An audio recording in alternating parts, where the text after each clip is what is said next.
आज हम जानेंगे बुजुर्गों को 75 की उम्र के बाद भी स्वस्थ और सशक्त रहते हैं।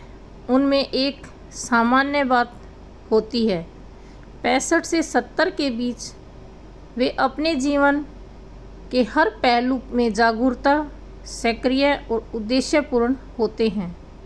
चाहे वह सुबह मंदिर की सैर हो, पोते पोतियों को गृह में कार्य में मदद करना हो या पूरे परिवार के लिए कुछ बनाना हो, वे हर दिन को एक अर्थ के साथ जीते हैं।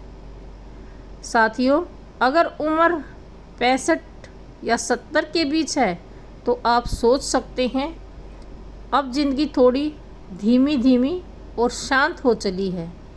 ये सच है कि इस उम्र में एक विशेष शांति आती है, लेकिन यही वह दशक है जो चुपचाप आपके आने वाले वर्षों की नींव रखता है।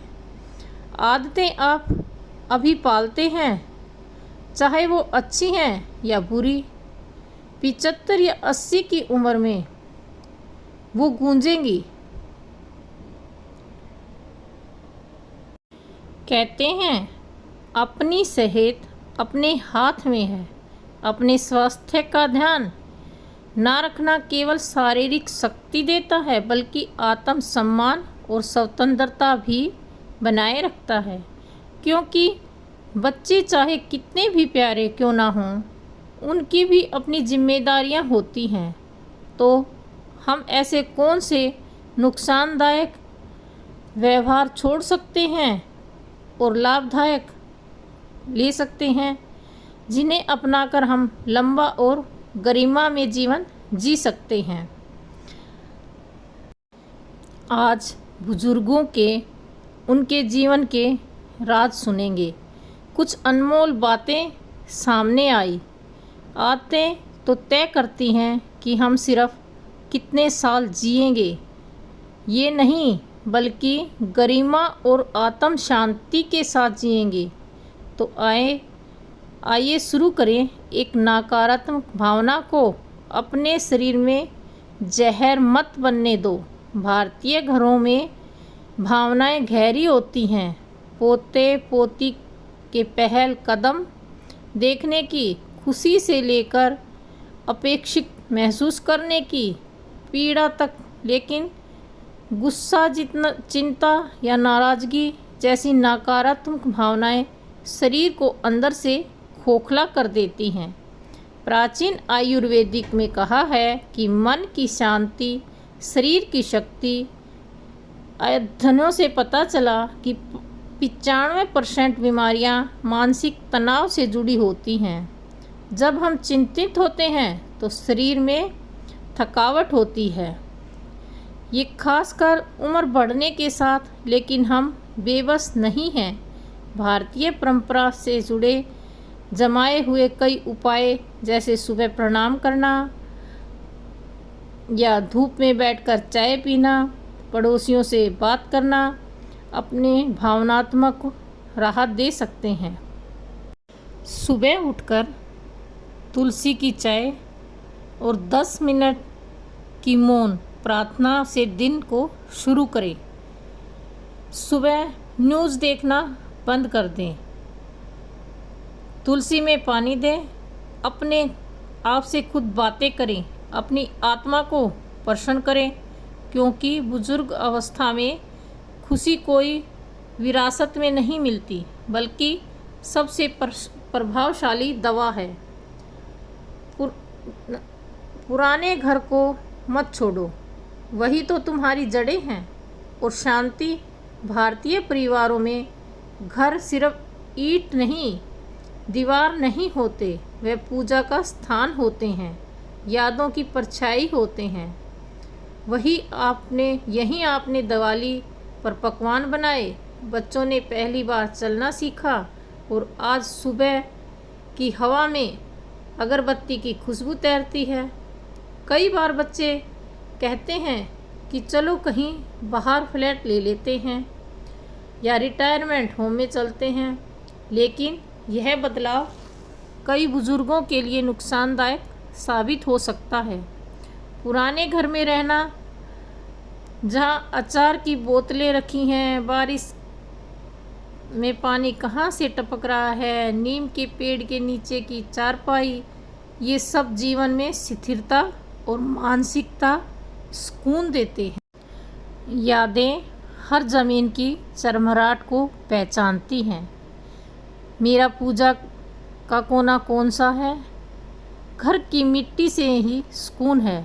इसलिए कोई भी निर्णय लेने से पहले आपकी मानसिक शांति और आत्मनिर्भरता कभी कभी आराम से ज़्यादा मायने रखती है।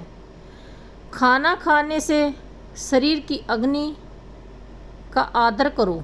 आयुर्वेद के अनुसार उम्र बढ़ने के साथ पाचन की अग्नि यानी जठराग्नि धीमी हो जाती है।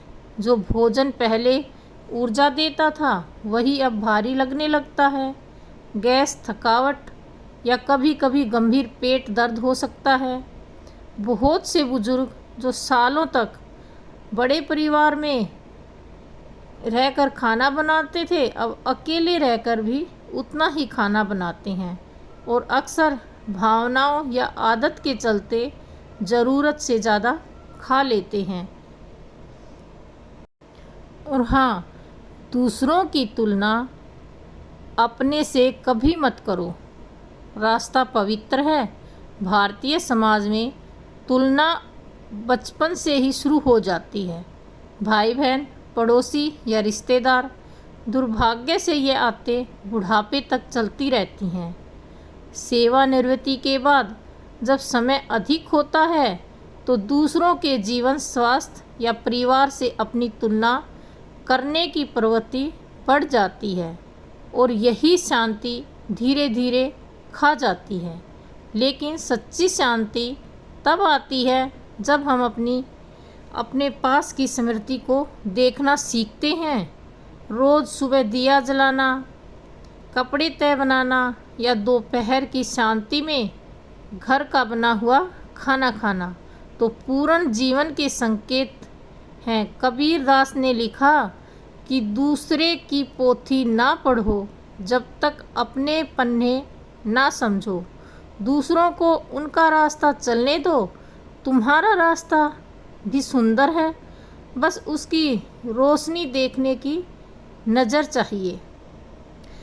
चलो अपनी स्वतंत्रता और सुरक्षित रखें। बुजुर्ग अवस्था में सबसे कीमती चीज़ों में एक है स्वतंत्रता। स्वतंत्रता के चलते ही क्षमता। लेकिन कई भारतीय घरों में साधारण काम जैसे अलमारी में से कुछ निकालना है, नीचे कुछ गिर गया झुककर उठाना है, कपड़े धोना, एक एक जोखिम भरे काम हो जाते हैं। शरीर अब पहले जैसा फुर्तीला रहा नहीं, लेकिन मन अक्सर इस सच्चाई को स्वीकार नहीं करता। अहंकार या पुरानी आदतें हमें वैसे ही काम करने पर मजबूर करती हैं तब तक कोई दुर्घटना हमें रोक ना दे। धीरे चलना, अच्छे चप्पल पहनना, हल्के कपड़े पहनना और कमरे में पर्याप्त रोशनी रखना, यह सब छोटे कदम हैं लेकिन गिरने जैसी घटनाओं से बचाते हैं। हमारे पुराने स्टील के डिब्बे या दरवाजे के पास बिखरे जूते, इन्हें हटाना ज़रूरी है। बिस्तर के पास एक छड़ी रखना या दीवार का सहारा लेना, मंदिर जाते समय किसी का हाथ पकड़ना, यह सब न केवल शारीरिक संतुलन देते हैं बल्कि आत्मविश्वास भी लौटाते हैं। हर जागरूकता कदम स्वतंत्रता की ओर एक और कदम है। बुढ़ापे में तेजी नहीं, स्थिरता की असली शक्ति है। और जब चलना शिथिल हो जाए तब शरीर को गहराई से आराम देने का समय आता है। नींद को नज़रअंदाज मत करो। शरीर रात में भी काम करता है। जैसे उम्र बढ़ती है नींद हल्की और अनियमित हो जाती है। कई बुजुर्ग कहते हैं अब तो आदत हो गई कम सोने की, लेकिन यही आदत धीरे धीरे शरीर को चुपचाप नुकसान पहुंचाती है। थकान, भूलने की समस्या और भावनात्मक संतुलन तथा बुजुर्गों के लिए नींद विलासित नहीं, आवश्यकता है। यह एक मौन उपचारक है जो नसों को शांत करता है। और दिमाग की मरम्मत करता है और शरीर को पुनः संतुलित करता है। लेकिन देर रात की चाय, भारी रात का खाना और टीवी के सामने ही सो जाना, ये सभी गहरी नींद को बाधित करते हैं। इसके बजाय हमारी भारतीय संस्कृति से जुड़ें। सोने से पहले एक गिलास गर्म हल्दी वाला दूध पिएं। सूर्यास्त के बाद घर की रोशनी मंदी करें। बातचीत की गति धीमी रखें। शांत भजन सुने। गीता का एक श्लोक पढ़ना भी मन को स्थिर करता है। यहाँ तक कि सोने से पहले दिया जलाकर कुछ पल मौन में बैठना भी मन को सुकून का संकेत देता है। जो बुजुर्ग अपनी नींद की रक्षा करते हैं वे स्वयं का आदर करते हैं। जब नींद पूरी होती है तो दिन अधिक हल्का और ऊर्जावान बनता है। उन कामों के लिए जो वास्तव में ज़रूरी हैं। चमत्कारी दवाएं पैसा बर्बाद मत करो। सच्चा इलाज सादगी में है। जैसे जैसे उम्र बढ़ती है भीतर एक इच्छा जागती है फिर से ताकत महसूस करने की, जोड़ों का दर्द मिटाने की या बिना परेशानी सोने की। इस स्वाभाविक इच्छा को कुछ कंपनियां बेखूबी भुलाती हैं। चूरन, तेल, मशीन और चमत्कारी गोलियां बेचकर जो युवा बनाने का वादा करती हैं। टीवी, अखबार, व्हाट्सएप पर ऐसे विज्ञापन भरे पड़े हैं, लेकिन ज़्यादातर उत्पाद या तो व्यर्थ हैं या फिर सीधे धोखा धड़ी करते हैं। आत्मविश्वास भी खाली कर देते हैं। ये सच्चाई सरल है। अच्छा स्वास्थ्य किसी बोतल में नहीं आता। यह रोज़मर्रा की छोटी छोटी आदतों से बनता है। घर का गर्म खाना, धीरे धीरे चलना और प्रकृति के करीब रहना, सरसों के तेल की मालिश करना, सुबह की धूप में बैठना या रात भर भीगे मेथी के दाने लेना, यह सब किसी महंगी कैप्सूल से कहीं ज़्यादा असरदार हैं। जो बुजुर्ग सादगी को अपनाते हैं वे अपना पैसा भी बचाते हैं और अपनी गरिमा भी बचाते हैं। शॉर्टकट के पीछे मत भागो। स्वास्थ्य कोई खरीदी गई चीज़ नहीं है। यह रोज़मर्रा की देखभाल से उपजा हुआ आत्मसम्मान है। केवल ज्योतिष से अपना जीवन मत चलाओ। अपने निर्णय खुद लो। भारत में आस्था जीवन का आधार है। मंदिर, पूजा, व्रत और मंत्र बुजुर्गों की दिनचर्या का हिस्सा हैं। लेकिन आस्था और अंधविश्वास के बीच एक बारीक रेखा होती है, खासकर जब शरीर कमज़ोर होता है और मन डरता है। कुछ बुजुर्ग ग्रहों की चालों में देखकर यह निर्णय ले लेते हैं कि महंगे रत्न पहनते हैं और शुभ मुहूर्त का इंतज़ार करते हैं और कभी कभी स्वास्थ्य जैसे महत्वपूर्ण फैसलों को भी टाल देते हैं। आस्था सुकून दे सकती है, लेकिन जिम्मेदारी का स्थान कभी नहीं ले सकती। कोई भी तारा, कोई भी ग्रह आपके रोज़ के भोजन, दवा समय पर लेने या शरीर को चलाने की जगह नहीं ले सकता। ज़रूरत से ज़्यादा निर्भरता हमें निर्णयहीन बना सकती है। ऐसा महसूस होने लगता है कि जीवन हमारे हाथ में नहीं, केवल भाग्य के में है। लेकिन असली ताकत तब आती है जब आपके निर्णय खुद के हों। जैसे रात में हल्का खाना खाना, टहलने जाना या डर से नहीं, श्रद्धा से बैठकर प्रार्थना करना।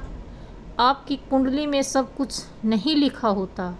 आपकी आदतें भी रोज़ आपकी तकदीर लिखती हैं। पड़ोसियों से अच्छे संबंध बनाए रखें। आपका दायरा छोटा है लेकिन ज़रूरी है। जैसे उम्र बढ़ती है हमारा जीवन का दायरा धीरे धीरे सिमटता है।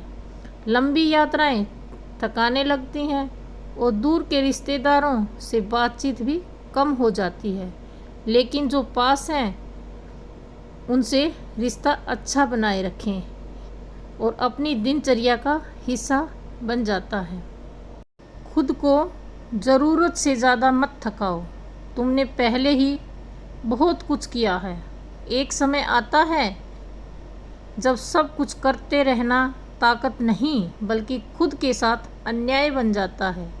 भारत में कई बुजुर्ग, खास तौर पर वे जिन्होंने जीवन भर खेतों में, कारखानों में या बड़े परिवारों को संभालते हुए काम किया, एक अदृश्य अपराध बोध लेकर जीते हैं, जैसे दोपहर में झपकी लेना आलस्य है या घर के काम में मदद करना उनका दूसरों पर बोझ है। लेकिन विश्वास कोई कमजोरी नहीं है, यह शरीर की ईमानदार मांग है।